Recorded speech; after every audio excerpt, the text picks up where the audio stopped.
Vibrant physics bye Ashutosh Gupta channel में आपका हार्दिक स्वागत। हम क्लास 12 की भौतिक विज्ञान के छठे चैप्टर का अध्ययन कर रहे हैं और थ्योरेटिकल पोर्शन हमने कंप्लीट कर लिया है। आंकिक प्रश्न इस पाठ्य पुस्तक के पीछे जो दिए गए हैं वो 6 आंकिक प्रश्न हैं, जिनमें से 5 आंकिक प्रश्नों को हम पहले ही सॉल्व कर चुके हैं। जो रहे 5 क्वेश्चन हैं वो मैं आपको सॉल्व करके समझा देता हूँ। तो चलिए शुरू करते हैं। सबसे पहले मैं व्हीटस्टोन सेतु से संबंधित एक आंकिक प्रश्न ले रहा हूँ। चित्र में जो जानकारी दी गई है वो यहाँ दर्शाई गई है। आप देखें तो यहाँ से धारा आई और 2 भागों में I1 प्लस I2 बट गई। ये चित्र में दिया गया है और यहाँ चित्र में नाम भी इसके दे रखे हैं, this point capital A, B, C and D। और यहाँ पर I1 I2 में बट के जब B टर्मिनल पे आई तो धारा कुछ भाग IG में गया, गैल्वेनोमीटर में गया जो कि IG है, और शेष धारा I1 माइनस IG में चली गई। और इसी प्रकार I2 धारा जब यहाँ से निकली तो IG धारा इसमें मिल गई, यानी I2 प्लस IG हो गई। और जब इस बिंदु पर आएगी तो I2 plus IG and I1 minus IG मिलकर वापस धारा I बना देगी, जो कि हमने जो व्हीटस्टोन सेतु का सिद्धांत समझा उसी अनुरूप ये चित्र दिया गया है। प्रश्न में ये पूछा गया है कि गैल्वेनोमीटर में प्रवाहित धारा को ज्ञात कीजिए। तो गैल्वेनोमीटर में प्रवाहित धारा मापने से पहले हमें ये देख लेना चाहिए कि सेतु संतुलन में तो नहीं। यदि सेतु संतुलन में है तो गैल्वेनोमीटर में से होकर धारा प्रवाहित ही नहीं होगी, ऐसा एक प्रश्न दिया गया है। तो आप गौर करें, R1 अपॉन R2 व्हीटस्टोन सेतु के संतुलन से, व्हीटस्टोन सेतु के संतुलन से हम देखें तो R1 upon R2 equal to R3 upon R4 है या नहीं। तो 100/10 यानी 10 और 60/5 यानी 12 तो नहीं है, और इसलिए यहाँ आप ऐसा लगा दें नॉट इक्वल टू। और इसलिए अब श्रेणी समांतर के सामान्य नियमों से इसका सॉल्यूशन होने वाला नहीं। तो हमें किरचॉफ के नियमों का प्रयोग करते हुए इस प्रश्न को सॉल्व करना होगा। अब किरचॉफ के नियमों का प्रयोग करेंगे तो किरचॉफ का नियम संधि का नियम है। संधि का नियम हमें आवश्यकता पड़ेगी नहीं, आप जानते हैं, इसलिए मैं बता भी नहीं रहा हूँ। लूप का नियम मैं यहाँ लगाता हूँ। तो सबसे पहले मैं लूप ले रहा हूँ A B D A में। तो पहले मैं लेता हूँ बच्चों loop A B D A में। अब आपने जो लूप लिया उसमें आप A से B की ओर जा रहे हैं तो जाएं। और नियम यह है कि प्रतिरोध में धारा की दिशा में चलते हुए विभवांतर हमें धनात्मक लेना होता है। यदि हम धारा के विपरीत चल रहे हैं तो प्रतिरोध के सिरों पर विभवांतर ऋणात्मक लेना होता है, ये नियम है। तो हम आगे बढ़ रहे हैं तो विभवांतर लेना IR यानी 100I1 plus 100I1 plus 100I1। फिर आ जाए धारा की दिशा में IR यानी पॉजिटिव। तो इस गैल्वेनोमीटर का प्रतिरोध 15 ओम दिया है तो प्लस 15IG। फिर आए धारा के विपरीत माइनस 60I2 बराबर 0। गणित में नियम है कॉमन है तो पहले कॉमन ले लो, 5 कॉमन ले लिया तो 20I1 plus 3IG minus 5 common है 12I2 इक्वल टू 0। अब क्योंकि पक्षांतरण करेंगे 5 का तो 0 है तो कैंसिल हो जाएगा। तो आप यहाँ से इसको ऐसे भी दर्शा सकते हैं। आप जो कैलकुलेशन करें उसमें थोड़ी सी सावधानी रखें ताकि कंसेप्ट सही लगाने के बाद भी प्रश्न गलत नहीं हो। 20 पंजे 100, 5 3 15, 12 पंजे 60। अब आते हैं लूप दूसरे में। तो मैं लेता हूँ loop B C D B में। Loop B C D B में शुरू करें। B से चले, धारा की दिशा में plus IR 10 I1 minus IG। धारा के विपरीत माइनस 5 I2 प्लस IG। धारा के विपरीत माइनस 15 IG बराबर 0। ब्रैकेट हटाएं, 10i1 minus 10ig minus 5i2 minus 5ig minus 15ig बराबर 0। तो ये हो गया 10i1 और minus 5i2 minus 10ig 5ig 15 और 15 30ig। जैसा कि आप जानते हैं कॉमन है इसमें, तो 5 कॉमन ले लें, 2i1 माइनस i2 5 कॉमन लिया 6ig बराबर 0 और 5 पक्षांतर होगा तो शून्य में चला जाएगा, इसको समीकरण नंबर 2 दे। यहाँ हम गौर से देखें तो हमें समीकरण 1 और 2 को सॉल्व करना है, और 1 और 2 को सॉल्व करना है तो समीकरण में जो अज्ञात चर है i1, i2 एंड ig 3 है, i1, i2 और ig 3 चर है, और इसलिए हमें 3 समीकरणों की आवश्यकता पड़ेगी। तो तीसरी समीकरण बनाने के लिए मुझे एक लूप और लेना होगा, और मेरे पास एक लूप है a b c फिर a। यहाँ इन्होंने चित्र में 10 वोल्ट की एक बैटरी दिखाई है जिसे हमें लेना पड़ेगा, तो 10 वोल्ट। और दूसरा लूप हम ले सकते हैं a b c a में, तो मैं लूप लेता हूँ तीसरा लूप a b c और फिर घूम के आप ला रहे हो a में। अब शुरू करें तो a से चले धारा की दिशा में, यानी पॉजिटिव 60 i2 और फिर धारा की दिशा में यानी प्लस 5 i2 प्लस ig और बराबर प्रतिरोध के सिरों पर विभवांतरित नहीं है और बैटरी है 10। बैटरी के नेगेटिव टर्मिनल से पॉजिटिव टर्मिनल की ओर जाए तो धनात्मक विद्युत वाहक बल लिया जाता है, ये बात हम जानते हैं, जैसा हमने थ्योरी में पढ़ा है वैसा ही हम यहाँ सॉल्व कर रहे हैं। तो ब्रैकेट हटाएं, ब्रैकेट हटाने पर बच्चों 60 i2 और 5 i2 यानी 65 i2 प्लस 5 ig बराबर 0। और आप गौर से देखें कॉमन है यहाँ, फिर कॉमन है 5 तो 5 कॉमन ले लें, क्या बन गया बराबर 10 है 13 i2 प्लस 5 ig 5 कॉमन ले लिया तो ig बराबर 10 और 5 को पक्षांत में कर दे तो हो गया 13 i2 प्लस ig बराबर 2। समीकरण नंबर 3। तीसरी समीकरण पे यदि हम फोकस करें तो हमें ig की वैल्यू ज्ञात करनी है, और ig की वैल्यू ज्ञात करने के लिए हमें i2 की वैल्यू चाहिए, और i2 की वैल्यू हम समीकरण 1 और 2 से ज्ञात करेंगे। तो i2 की वैल्यू ज्ञात करने के लिए ये i2 है और 2 नंबर में देखें आप ये i2 है, तो हमें i1 का एलिमिनेशन करना होगा, यानी इसका विलोपन करना होगा, यानी काटना होगा। तो इसको काटने के लिए दो समीकरण नंबर 2 को मैं 10 से गुणा करके समीकरण 1 से घटा दूंगा, तो मैं इसको 10 से गुणा करके 1 से घटाने वाला हूं। आप इसको नोट कर लें, चलते हैं आगे। तो मैं लिखूं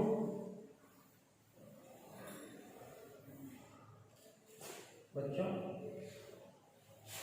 मैं लिख देता हूं समीकरण 2 को 10 से गुणा करके 1 में से घटाने पर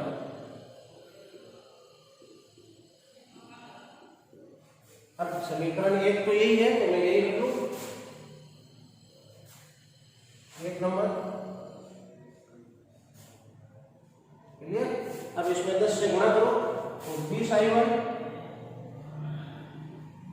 10 से गुणा करो माइनस 10i2,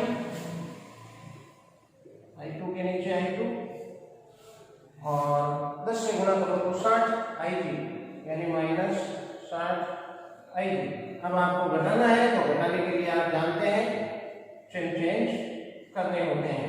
तो ये बन गया कैंसिल, I2 रह गया और IG रह गया, तो ये हो गया 63 IG माइनस 10 I2 प्लस का है, 12 I2 माइनस का है, तो -2 I2 इक्वल टू 0। बच्चों अब क्या करें कि यहाँ से I2 की वैल्यू निकाल लें, तो 2I2 बराबर 63 IG और I2 बराबर 63/2 IG।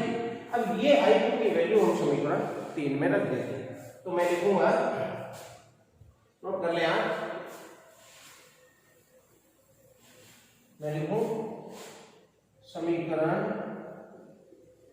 3 में I2 का मान रखने पर तो 13 × I2, अब आप सॉल्व कर सकते हैं, 63/2 IG प्लस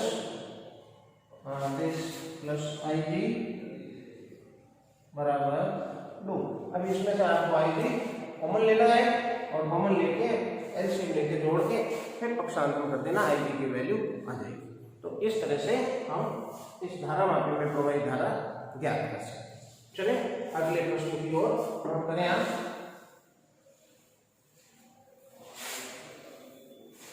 एक प्रश्न ऐसा ही और भी है, प्रश्न नंबर 6 है, जिसमें यहाँ 100 ओम है,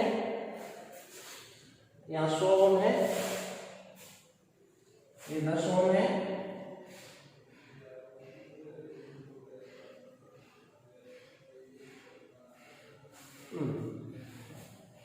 ओम 10 ओम, ये 5 ओम है, और इस जगह पर थोड़ा सा एक प्रतिरोध और लगा रखा है इन्होंने, x ओम, और यहां दे रखा है 100। अब प्रश्न क्या है, मैं आपको प्रश्न पढ़ के सुनाऊंगा। बच्चों प्रश्न कह रहा है, नजदीक का देखने के लिए, व्हीटस्टोन सेतु की भुजाओं में लगे प्रतिरोध दर्शाए गए हैं, इस अनुसार है, और चित्र में x का मान कितना होना चाहिए कि व्हीटस्टोन सेतु संतुलन में हो जाए, ये प्रश्न है। यहाँ जैसा कि पहले प्रश्न में हमने कहा, धारा आएगी 2 भागों में बटेगी और फिर यहाँ आके फिर एक भाग IG जाएगा, शेष I1 माइनस IG जाएगा। लेकिन ये कह रहा है कि सेतु संतुलन में है, और सेतु संतुलन में है इसका मतलब गैल्वेनोमीटर में से होगी धारा नहीं जाएगी। तो जब सेतु संतुलन में होगा तो शर्त पूरी होगी, R1/R2 = R3/R4। सारी चीजें दी हुई है लेकिन ये नहीं दी होगी x। तो हमें पता करना है इसका वैल्यू और उसके बाद x का वैल्यू कितना होना चाहिए कि सेतु संतुलन में हो जाए। तो मैं लिखूं, प्रश्नानुसार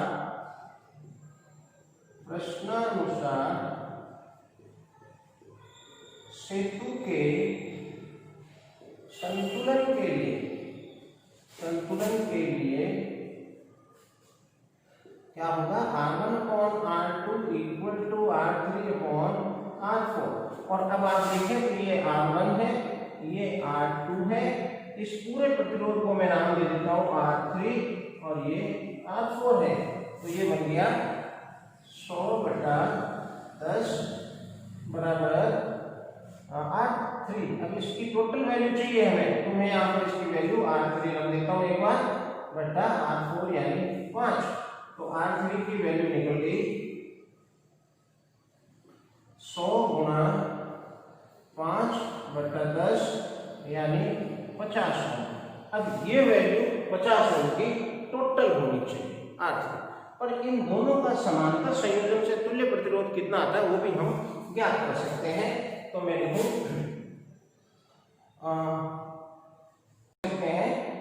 R1/R2 × R1 + R2, तो 100 × x/100 + x, ये समांतर संयोजन से R3 है और ये व्हीटस्टोन सेतु के सिद्धांत से R3 है। दोनों ही बराबर होने चाहिए, तो हम दोनों को बराबर कर दें। तो मैं लिखूं समीकरण 1 व 2 से, तो ये हो गया 100x अपॉन 100 प्लस x बराबर 50।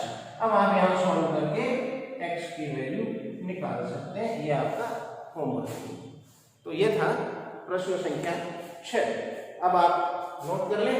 चलते हैं हम आगे की अगले प्रश्न की ओर, और व्हीटस्टोन सेतु से जुड़े हुए ये कोई और प्रश्न है तो वो भी हम देख लेंगे। बच्चों, व्हीटस्टोन सेतु से जुड़ा एक प्रश्न और है, और वो है प्रश्न संख्या 4। चौथा प्रश्न आप देखें तो चौथे प्रश्न में एक चित्र दिया गया है इस तरह से, ये रहा, और इसमें एक बैटरी है लगी हुई 10 वोल्ट की। यहाँ प्रतिरोध है बच्चों, चित्र किताब में दिया गया है, जिसमें 20 ओम 10 ओम 20 ओम और 10 ओम, और बच्चों यहाँ एक मीटर लगा रखा है और इस जगह एक प्रतिरोध R लगाया हुआ है जिसका मान हमें ज्ञात करना है। प्रश्न क्या है? प्रश्न कह रहा है कि परिपथ में प्रतिरोध R का मान क्या हो कि एमीटर में प्रवाहित धारा 0 हो जाए। अब एमीटर में प्रवाहित धारा 0 हो, क्योंकि ये व्हीटस्टोन सेतु है, यहाँ आगे धारा दो भागों में बटेगी, I1 I2, I इधर से आई तो I1 इधर गई और I2 इधर गई, वही कंसेप्ट है। फिर यहाँ आके धारा दो भागों में बटेगी। लेकिन सबसे पहले हमें व्हीटस्टोन सेतु के प्रकरण में ये चेक कर लेना चाहिए कि सेतु संतुलन में है या नहीं। यदि सेतु संतुलन में है तो फिर गैल्वेनोमीटर में होगी धारा प्रवाहित नहीं होगी, यहाँ अमीटर लगाया हुआ है। तो आप देखें R1 upon R2 20/10, R3 upon R2 R4 20/10, सेतु संतुलन में है, इसमें धारा आएगी नहीं। तो पूछ रहा प्रतिरोध R का मान क्या लें कि अमीटर में धारा नहीं आए। तो अमीटर में धारा आए या नहीं आए इसका निर्णय ये प्रतिरोध नहीं करेगा, बल्कि ये 4 प्रतिरोध करेंगे। यदि सेतु संतुलन में है तो धारा नहीं आएगी, और यदि नहीं है तो आएगी। तो मैं देखूं यहाँ कि यहाँ R1 upon R2 equal to R3 upon R4 होने के कारण व्हीटस्टोन सेतु संतुलन में होता है। अतः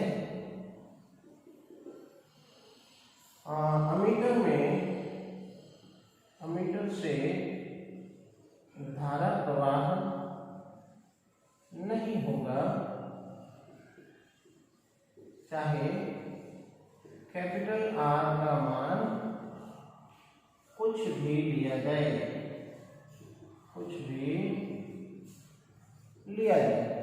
तो ये है चौथा प्रश्न। चले आप नोट कर ले से हम बढ़ते हैं अगले प्रश्न की ओर। व्हीटस्टोन सेतु से संबंधित 3 प्रश्न हमने देखे। अब पहला और दूसरा 2 प्रश्न शेष है। हालांकि पहला प्रश्न भी व्हीटस्टोन सेतु से संबंधित ही है, तो मैं इसको भी ले लेता हूं। ये रहा, यहाँ प्रतिरोध दिखाया है R, capital R, capital R, capital R और कैपिटल R, इस तरह से। प्रश्न पूछ रहा है A और B के मध्य तुल्य प्रतिरोध ज्ञात करो। अब A और B कौन से बिंदु है, तो मैं इनको A बिंदु और B बिंदु दे दूंगा। अब इस चित्र को अगर आप गौर से देखें तो ये व्हीटस्टोन सेतु की सभी शर्तों को पूरा कर रहा है। संतुलन की नहीं कह रहा हूं, ये व्हीटस्टोन सेतु जैसा दिख रहा है। इस चित्र को आप अगर 90 डिग्री से घुमाएंगे तो ये दोनों प्रतिरोध ये आगे और ये दोनों प्रतिरोध इस साइड में आ गए। इस साइड में कौन से आए, ये दोनों प्रतिरोध, और विपरीत दिशा में इधर आए ये, और ये गैल्वेनोमीटर वाला भाग। यहाँ धारा आई, दो भागों में बटी।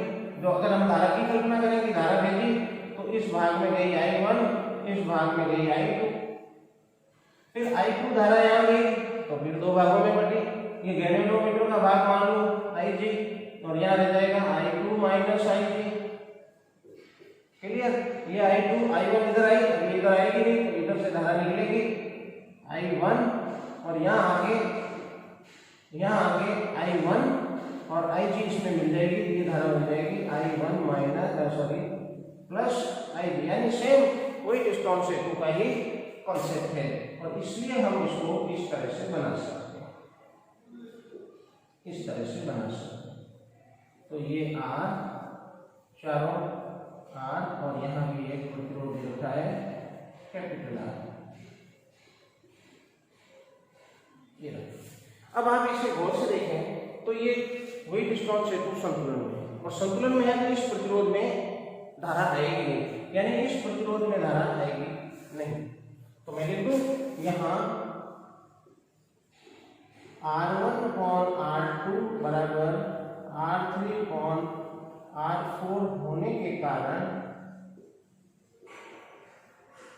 सेतु संतुलन में होता है, संतुलन में होता है। अतः चित्र इस प्रकार से बन जाएगा। चित्र किस प्रकार से बन जाएगा?